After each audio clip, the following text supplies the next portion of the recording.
Hello, I'm Professor Kino and welcome to my Office of Cinematic Antiquity. Today we'll be talking about... I love stop motion if you haven't been able to tell, but unfortunately, it is a bit of a dying art.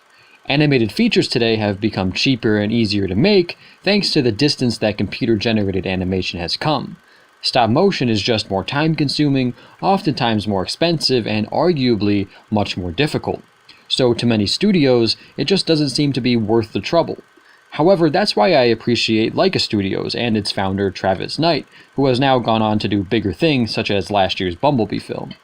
To me, while I have nothing against computer animation, there was just something purer and more beautiful about a good stop-motion feature, and that's what Leica has continuously given me over the last 10 years.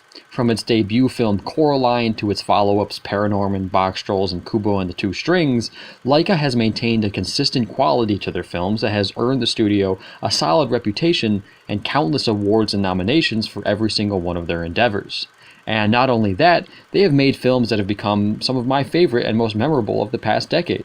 Despite this, however, each successive attempt seems to make the studio less and less money overall, meaning that something they are doing isn't attracting the audience that they both desperately need and most assuredly deserve. Maybe it's poor marketing, maybe it's that their films, while animated, are geared more toward adults than children, so their films struggle to find their proper audience, or maybe it's just sadly that stop motion isn't as widely appealing as it once was. But as long as Leica is making films, you can guarantee that I'll be there in the theater to see them, and consequently I have now seen their latest film, Missing Link. So does it hold up to the standard of the previous Leica films, or is it a sign that the studio should maybe, begrudgingly so, let the feature-length world of stop motion die a peaceful death? Premise. When the Victorian explorer Sir Lionel Frost, who specializes in the discovery of the unknown and unimaginable, receives a mysterious letter that draws him to the Pacific Northwest in search of the elusive Sasquatch, he soon finds himself embroiled in the globe-trotting quest to bring the sentient Bigfoot to his cousins in the East, i.e. the Yetis. However, hot on their trail is Victorian gentleman Lord Pigot Dunsby of the Appomattox Club, who is determined to see our protagonists fail for his own selfish reasons. Writing. The story of this film feels very classic, like an adventure film of old. It has the discovery, the wonderment of the unknown, and the love of maps and curiosities. And the best word I can use to describe the whole thing is charming. This is a charming movie with lots of heart. Across its runtime, we travel from London to New York to the Pacific Northwest to the Wild West to Europe to India to Nepal to even more in between. But the film introduces us to all these locations with such grace and fluidity that it never feels rushed or overly stuffed. It's just a smooth, relaxing, entertaining time. And even better, this is a family-friendly flick. Everyone can enjoy it. But don't let the family-friendly adjective make the whole thing seem like it's aimed primarily at kids. Missing Link is animated, yes, and kids can definitely enjoy it, but the story itself, as in its pace, humor, and appeal, is geared more for older audiences and families as a whole. And that's wonderful. It's not often that films like this come out, and the film's core message, one about finding where you truly belong, is one that people of all ages can appreciate.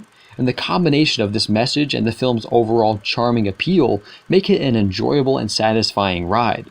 The story is not perfect, its simplicity oftentimes makes it feel impactless, but all in all, the narrative is just a sweet, lighthearted, and wonderful, albeit extremely simple and harmless, time of adventure and exploration, both across the world and within our hearts, for the whole family. Acting. The voice acting here matches the writing's lightheartedness and charm.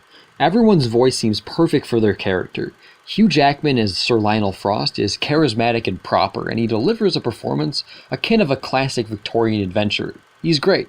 And Zoe Saldana is also great as Frost's sort of femme fatale, Adelina Fortnite. She is witty, daring, and determined. And Zach Galifianakis as the Sasquatch, aka Mr. Link, aka Susan, is just as great. He delivers some of the most comedic lines so smoothly that he had me chuckling through the entire runtime. But he's not just there for comedic relief because he also has some great emotional delivery. I think he was the perfect voice for the character. Mad Lucas also has a small role in the film as Mr. Colic, the main villain's assistant, and while he didn't make a deep impression, he did a solid job. Next is Stephen Fry as the villain Lord Pigot Dunsby. He was slightly over the top in that evil Victorian gentleman way, so he worked wonderfully for the film. However, in my personal opinion, the best work here is provided by Timothy Olyphant as the evil hired henchman Willard Stenk. He is very classic Western-like, which is something Olyphant is used to through his roles as Seth Bullock on Deadwood and Ryland Givens on Justified. However, here he plays a villain, and he gives a performance that is unlike anything he's ever done. It is malicious and scoundrel-like, but also lighthearted and fun. It's a strange balance, but Olyphant nails it. Character design. There isn't much to the characters here. Most of their designs are rather simple. However, that's not a bad thing. They fit with the film's aesthetic nicely, and each design looks good in their own right. Set design. The sets here are stupendous. Not only are they full of detail, but the film uses those details to such great effect to both help characterize the characters involved in the scenes and make the scenes more fun. For one example, Sir Frost's home is full of little trinkets, very much like the historical cabinets of curiosity, books and cluttered papers and maps that showcase his character's love of exploration and frenetic desire to discover above all else. For another example, when the film heads to sea, the way that the character's ship is rocking on the waves is utilized to such great effect, with furniture and characters shifting and swaying. It was creative and great to watch. And then on the streets of London, just seeing the mud from the sides of the streets splash up onto people as carriages rode by was just so fun. And this attention to detail was present throughout all of the film's locations. London, the European countryside, New York, California, the Pacific Northwest, Western towns, the Arizonian desert, India, Nepal, Shangri-La. Everything is so beautifully detailed that I was continuously floored throughout the entire film. The sets are amazing. Choreography. The action here is really creative, and it always uses its characters and locations to great effect. From a Wild West bar fight to a chase down the halls of a ship during a rough storm, to a vertical fight while characters are hanging off Himalayan mountains, the action is consistently well crafted and fun. Cinematography. The camera work here is very creative and has lots of scope. From beautiful wide shots to impactful close-ups, every scene shows off its set to its fullest and at the same time plays with them to utilize their brilliance. On a ship, the camera work feels slightly wobbly. During a climactic mountain climbing scene, the camera work is fittingly tense and hectic, etc. And this is amplified during more action-oriented scenes where the cinematography is combined with the choreography and the sets in order to craft some truly amazing sequences. To bring up the chase on the ship that is sailing in a rough storm again, as the ship twists and turns up waves, the camera and set twist and turn with it so as to create a sort of Inception hallway style action scene. I thought it was great. Everything here looks lovely. It's a true masterclass of utilizing stop motion to its fullest potential. Editing. The editing here is simple but classy. It tended to linger on everything for as long as it needed to, while not feeling so static that it became dull. In the end, everything here has a very old feel to it all, which helps the film capture that feeling of being a classic expedition movie. CGI. CGI is used sparingly here. While most everything on screen is done with models, various background and foreground details are CGI additions. It is all just flavoring for the scenes though, and in no way outshines the stop motion and models, and is designed to meld perfectly with them.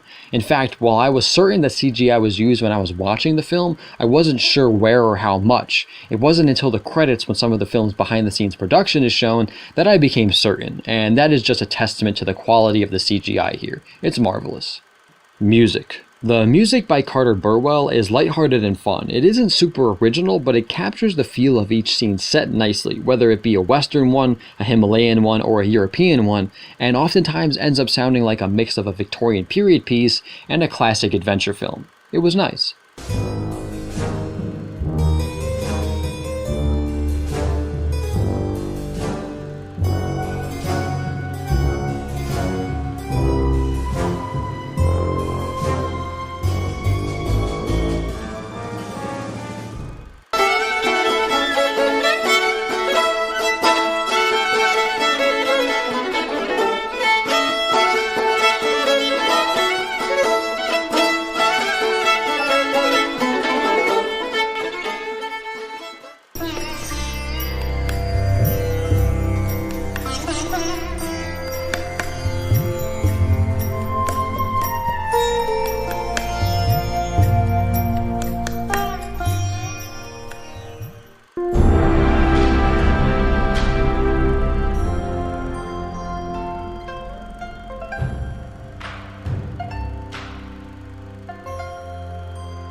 Direction. Leica veteran Chris Butler directed Missing Link. It is his second direction credit for the studio. Paranorman was his first, but he was also involved in all the studio's other films except Box Trolls in some fashion.